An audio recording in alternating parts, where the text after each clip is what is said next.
সবাইকে আরেকবার স্বাগত জানিয়ে ইলেকট্রোম্যাগনেটিক ইন্ডাকশন বা চুম্বকীয় আবেশের তড়িৎচুম্বকীয় আবেশের সেকেন্ড লেকচার স্টার্ট করছি। আজকে আমরা মোশনাল ইএমএফ সম্পর্কে জানব।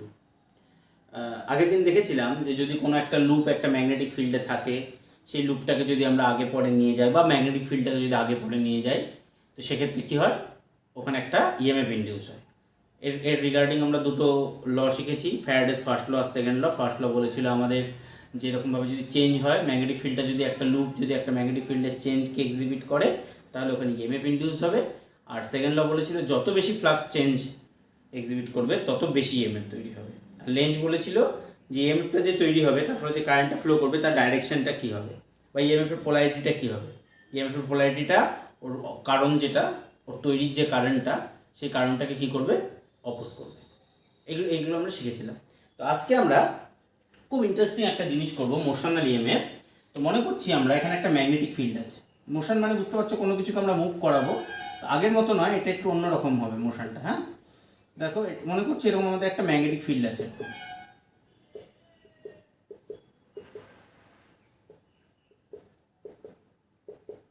মনে করো এরকম একটা ম্যাগনেটিক ফিল্ড আছে, ঠিক আছে। এই ম্যাগনেটিক ফিল্ড মানে ম্যাগনেটিক ফিল্ডটা কেমন, এই বোর্ডে এরকম করে ঢুকছে ম্যাগনেটিক ফিল্ডটা। এইদিকে কোথাও নর্থ পোল আছে, ওইদিকে কোথাও সাউথ পোল আছে, এরকমভাবে গিয়ে ম্যাগনেটিক ফিল্ডটা ঢুকছে, ঠিক আছে। তো এখানে আমরা একটা লুপ রাখলাম। কী রাখলাম? এখানে একটা লুপ। লুপটাকে আমি এই রকম টাইপের লুপ নিচ্ছি। কেমন? স্কোয়ার লুপ নিচ্ছি, গোল্ডেনে স্কোয়ার লুপ নিচ্ছি। আর এইখানে আমরা একটা এইখানকার যে প্লেটটা, এটা মুভেবল। এটা মনে করি এটাকে আমি মুভ করাতে পারি। এটা একটা কন্ডাক্টর আছে, এটা মুভ করাতে পারি এরকম ভাবে। হঠাৎ আমাদের এরকম নেওয়ার ইচ্ছে হলো কেন? মনে করো এটা এটা এ, এটা বি, এটা সি, এটা ডি। তো এই যে এবিসিডি যে লুপটা আছে, দেখো আমি লুপটাকে আমি ভ্যারি করতে পারি, তাই না? এটা কি এটা রেলের মতো বসানো আছে, মনে করো এদিকে নিয়ে যেতে পারি আমি। এটা স্লাইডিং আছে এরকম। দেখো আমাদের যে ম্যাগনেটিক ফিল্ড এখানে যে আমরা পড়েছিলাম, যে ম্যাগনেটিক ফিল্ড এই যে ফ্লাক্সটা হবে, ফ্লাক্স ইকুয়াল টু কী ছিল? বি ডট এ ছিল, তাই তো? বি ডট এ ছিল। বিটা ছিল আমাদের ম্যাগনেটিক ফিল্ড, আর এটা ছিল এরিয়া ভেক্টর। তো এটা আমাদের লুপের area. Current carrying conductor loop আছে একটা, এটা লুপের এরিয়া। তাহলে এরিয়া ভেক্টরটা এইদিকে হবে বা ওই দিকে হবে, একই ব্যাপার। আর ম্যাগনেটিক ফিল্ডটা এরকম আছে, কারণ ম্যাগনেটিক ফিল্ড আর এরিয়া ভেক্টরের মধ্যে অ্যাঙ্গেল কত? 0 ডিগ্রি অ্যাঙ্গেল আছে। তার মানে ফ্লাক্সটা এখানে ম্যাক্সিমাম ফ্লাক্স হবে, ঠিক আছে। কিন্তু দেখো আমরা যদি এই যে একে যদি আমরা এদিকে সরাই নড়াই এরকম করে, দেখো একে যদি আমরা এদিকে সরাই, তাহলে এরিয়াটা চেঞ্জ হবে না? এদিকে যত সরাবো এরিয়াটা কমবে, ফ্লাক্সটাও কমবে। আবার আমি যদি এখানে দাঁড় করিয়ে দিই, এই ফ্লাক্সটা কনস্ট্যান্ট হয়ে যাবে, তাই তো? আবার এদিকে যদি মুভ করাই, আবার ফ্লাক্সটা কী হবে? বাড়বে। বোঝো? তার মানে যখনই আমি এই যে একে যদি আমি এদিকে মুভ করাই, এবিকে যদি এরকমভাবে মুভ করাই বা এরকমভাবে মুভ করাই, তার মানে ফ্লাক্সটা সেই মোমেন্টে চেঞ্জ হতে থাকবে। আর ফ্লাক্স চেঞ্জ হলে কি তৈরি হয়? আমাদের ই তৈরি হয়। আমরা ই মানে জানি dφ/dt,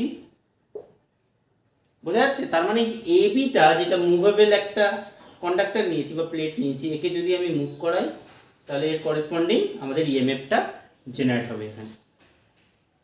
তাহলে এখানে আমাদের ফান্ডাটা কী থাকছে? ফান্ডাটা হচ্ছে এই যে লুপটা, এই লুপের এরিয়াটা আমরা চেঞ্জ করছি, করে আমরা ইএমএফ ইন্ডিউস করছি, ঠিক আছে। মনে করছি এই মোমেন্টে এর থেকে এই ডিস্টেন্সটা মনে করছি এক্স ইউনিট, ঠিক আছে। আর এর লেন্থটাকে নিচ্ছি এল ইউনিট। দুটোই মনে করো মিটার বা দুটোই সেন্টিমিটার, একই ব্যাপার। তাহলে এরিয়া কত হবে আমাদের? এরিয়ার ম্যাগনিটিউড কত হবে? এক্স ইন্টু এল হবে, এক্সেল হবে, যাই হোক একই ব্যাপার, এক্সেল হবে, ঠিক তো? তাহলে বি ইকুয়াল টু কত হবে?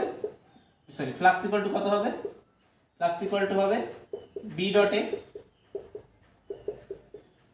এ মানে কত? এ মানে এক্সেল। কস কত হবে এদের মধ্যে? এরিয়া ভেক্টরটা এইদিকে একই দিকে হবে, এরিয়া ভেক্টর ম্যাগনেটিক ফিল্ড একই দিকে আছে, তাই তো? এটা এরিয়া ভেক্টরের সাথে পারপেন্ডিকুলারে থাকে সবসময়। যেটা এরিয়া তার সাথে পারপেন্ডিকুলার এরিয়া ভেক্টর থাকে, মানে বি আর এরিয়া ভেক্টর একই দিকে আছে, জন্য কস কত হবে? কস 0 হবে। তাহলে বি এক্সেল হচ্ছে আমাদের ফ্লাক্স। এবার এক্সটা যদি টাইমের রেসপেক্টে ভ্যারি করে, তাহলে ফ্লাক্সটাও ভ্যারি করবে। তার মানে আমরা ই ইকুয়াল টু কত লিখতে পারি? dφ/dt। এই যে ফ্লাক্স আগের দিন পড়েছিলাম আমরা, Faraday's second law. Equal to d phi by dt, minus আছে একটা, অবশ্যই মাইনাস আছে, মাইনাসটা জাস্ট সাইন বোঝানোর জন্য, লেঞ্জেস ল থেকে, লেঞ্জেস লকে রিফ্লেক্ট করে, যাই হোক। তো এখানে যদি আমরা ফ্লাক্সের ভ্যালু বসাই বি এক্সেল, তাহলে কত হবে ডিডিটি অফ বি মানে magnetic field x into L. এখন এই লেন্থটা কনস্ট্যান্ট, ম্যাগনেটিক ফিল্ডও কনস্ট্যান্ট, তাহলে বি আর এল কনস্ট্যান্ট, এক্স এর ডেরিভেটিভ হবে শুধু ডিএক্স ডিটি, তাহলে ডিএক্স ডিটিকে আমরা ভি দিয়ে লিখতে পারি বিএল ভি। তাহলে কি দাঁড়ালো আমাদের? দাঁড়ালো যেটা মোশনাল ইএমএফ জেনারেট হবে যদি আমরা এরকমভাবে এইটাকে যদি আমি এরকমভাবে মুভ করাই একটা ভেলোসিটি ভি ভেলোসিটি নিয়ে, তাহলে ইকুয়াল টু হয়ে যাবে বিএল ভি। কঠিন হচ্ছে কিছু? ম্যাগনেটিক ফিল্ডটা কিন্তু কনস্ট্যান্ট হতে হবে, ঠিক আছে, একদম কনস্ট্যান্ট ম্যাগনেটিক ফিল্ড, ডাইরেকশনও কনস্ট্যান্ট, ম্যাগনিটিউডও কনস্ট্যান্ট। ওকে, তাহলে ই হচ্ছে ইকুয়াল টু আমাদের বিএল ভি। একদম সোজা কনসেপ্ট, একদম ছোট্ট একটা জিনিস আমি আজকে ডিসকাস করবো, এটা সবাই নোট ডাউন করে নাও। বুঝতে পেরেছি? কে চেঞ্জ হচ্ছে? এখানে এক্সট্রা চেঞ্জ হচ্ছে, ওই জন্য এক্সের ডেরিভেটিভ হলো ডিএক্স ডিটি। ডিএক্স ডিটি মানে কি? ডিসপ্লেসমেন্টের ডেরিভেটিভ করলে ভেলোসিটি হয়, সরণকে ডেরিভেটিভ করলে বেগ হয়, সেটাই করলাম। তাহলে ভি ভেলোসিটি নিয়ে আমি একে মুভ করাই বা এদিকে মুভ করাই, ওখানে একটা ইএমএফ জেনারেট। ডাইরেকশন কি হবে সেসব আসছি, পরে আসছি। ক্লিয়ার? কোনো সমস্যা আছে? দেখে নাও সবাই। তাহলে আমাদের ইএমএফ এর ইকুয়েশন আমরা রেডি করে ফেললাম। এবার আমরা একটা প্রবলেম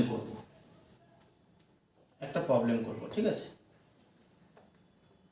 মনে করছি এখানে আমাদের ম্যাগনেটিক ফিল্ড আছে, একই রকম, না মুছলেও হতো, যাই হোক, এরকমভাবে একটা ম্যাগনেটিক ফিল্ড আছে।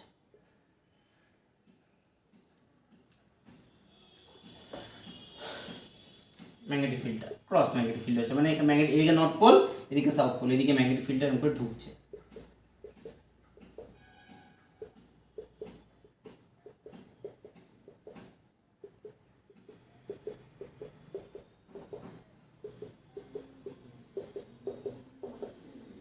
ঠিক আছে?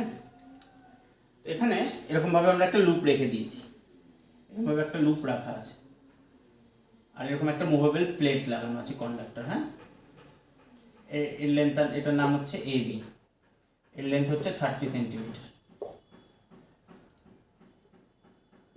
এটার লেন্থ কিছু আমরা জানি না। একে ভি ভেলোসিটি, একে 8 মিটার পার সেকেন্ড ভেলোসিটি নিয়ে এইদিকে মুভ করানো হচ্ছে। কোন দিকে? একে এদিকে 8 মিটার পার সেকেন্ডে এরকম করে মুভ করানো হচ্ছে। ক্যামেরাতে আসছে আমাদের? হ্যাঁ আসছে।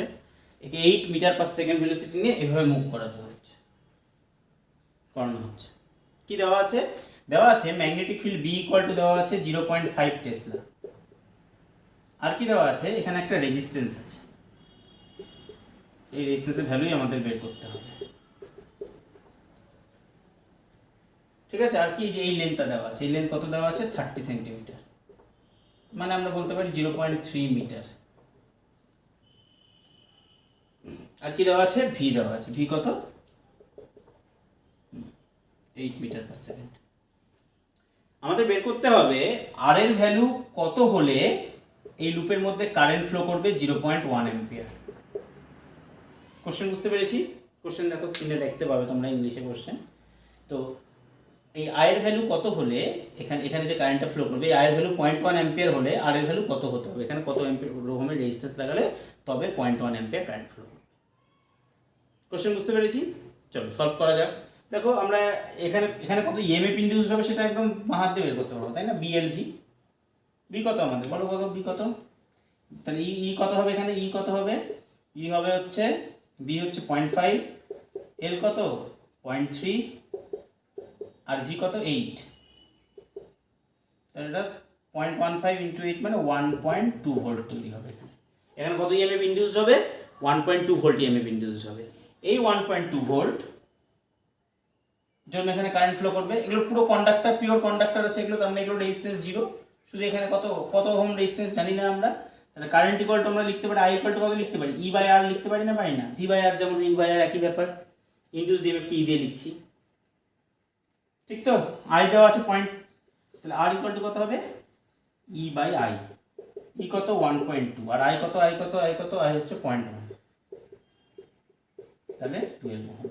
তাহলে এখানে 12 ওহম রেজিস্ট্যান্স আমরা যদি অ্যাড করি তাহলেই 0.1 অ্যাম্পিয়ার কারেন্ট ফ্লো করবে। ঠিক আছে, এখানে যদি কোনো রেজিস্ট্যান্স না অ্যাড করি টেকনিক্যালি এখানে ইনফাইনাইট অ্যাম্পিয়ার কারেন্ট ফ্লো করবে টেকনিক্যালি, আর যদি জিরো হয়। ঠিক আছে, সেই জন্য একটা রেজিস্ট্যান্স অ্যাড করেই টেস্টিং করা হয়, নাহলে প্রচুর কারেন্ট ফ্লো করবে। অল্প ভোল্টেজ অনেক, রেজিস্ট্যান্স নেই তো, তাই না? ভোল্টেজটা কম যদিও বা খুবই, তা সত্ত্বেও 1.2 ভোল্টে এর মধ্যে দিয়ে প্রচুর কারেন্ট ফ্লো করিয়ে দেবে, কারণ রেজিস্ট্যান্স নেই। পিওর কন্ডাক্টর, রেজিস্ট্যান্স একদম নেই। কোথাও না কোথাও তো পাওয়ারটা কনজিউম করতে হবে, সেটাই রেজিস্ট্যান্সটা লাগানো আছে। ওকে, চলো। আচ্ছা দেখো, এখানে যে এই এ বির মধ্যে দিয়ে বা এই লুপের মধ্যে দিয়ে যে কারেন্টটা ফ্লো করবে, এই যে 0.1 অ্যাম্পিয়ার কারেন্ট, 0.1 অ্যাম্পিয়ার কারেন্টের ডাইরেকশনটা কী হবে? এই ডাইরেকশনটা আমরা একটু লেঞ্জেস লটা যদি মাথায় আনি আর আমাদের থাম্ব রুল যদি মনে থাকে তাহলেই বের করতে পারবো। দেখো, ম্যাগনেটিক ফিল্ডটা এরকম আসছে, এই ম্যাগনেটিক ফিল্ডের জন্য ইএমএফ তৈরি হচ্ছে, তাই কি না? তাহলে ম্যাগনেটিক ফিল্ডকে অপোজ করবে, ম্যাগনেটিক ফিল্ডকে অপোজ করার চেষ্টা করবে। তার মানে এর মধ্যে কারেন্টটা এরকম ফ্লো করবে যাতে ম্যাগনেটিক ফিল্ডটা এরকমভাবে কারেন্ট ফ্লো করবে, ম্যাগনেটিক ফিল্ডটাকে দেখো অপোজ করে। তার মানে এরকম মানে বি থেকে এর দিকে কারেন্টটা ফ্লো করবে। তাহলে কারেন্ট কোন দিকে ফ্লো করবে? বি থেকে এ, মানে এরকমভাবে। বুঝতে পেরেছি? ম্যাগনেটিক ফিল্ডকে অপোজ করবে, তাহলে ম্যাগনেটিক ফিল্ডটা কমে যাবে, তাহলেই ভোল্টেজটা কমবে। বোঝা গেল? ঠিক আছে, এটা হচ্ছে আমাদের প্রবলেমটা। এইটুকুই ছিল আমাদের, যে এখানকার রেজিস্ট্যান্স কত সেটা বের করতে হলো, আর হচ্ছে কারেন্টটা যে ফ্লো করবে কোন দিকে ফ্লো করবে। ওকে, আজকের জন্য এতটুকুই থাকলো। ভালো করে পড়াশোনা করো। পরের লেকচারে আমরা মিউচুয়াল ইন্ডাকশান কি, সেলফ ইন্ডাকশান কি সেটা নিয়ে, ইন্ডাকশানের ভিতরে